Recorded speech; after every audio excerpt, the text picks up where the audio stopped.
ഒരുപാട് സഹിച്ചു, ക്ഷമിച്ചു, അത്രയൊക്കെ മതി. നീ ഇവിടെ ജീവിക്കുന്നുണ്ടെങ്കിൽ ഞാൻ പറയുന്നത് നിനക്ക് കേൾക്കേണ്ടി വരും.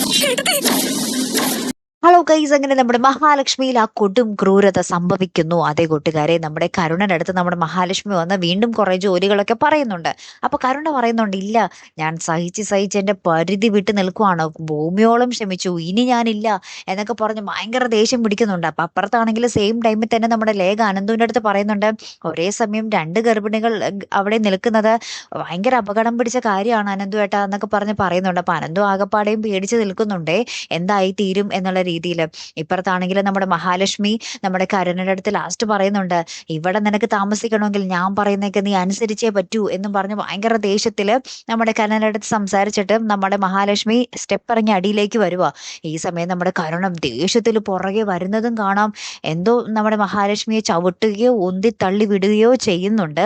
ലാസ്റ്റ് നമ്മുടെ മഞ്ജു ഈ സ്റ്റെപ്പിന്റെ അടിയിലേക്ക് നോക്കി അലറി കരയുന്നുണ്ട്, ഏട്ടത്തി എന്നും പറഞ്ഞ് അലറി കരയുന്നുണ്ട്. ലാസ്റ്റ് നമ്മുടെ കണ്ണനെ ഫോൺ ചെയ്ത് വിവരം അറിയിക്കുമ്പോൾ കണ്ണന് ഭയങ്കര ഷോക്കായി നിൽക്കുന്ന ഒരു രംഗങ്ങളാണ് നമുക്ക് ഏറ്റവും ഒടുവിൽ കാണുവാൻ സാധിക്കുന്നത്.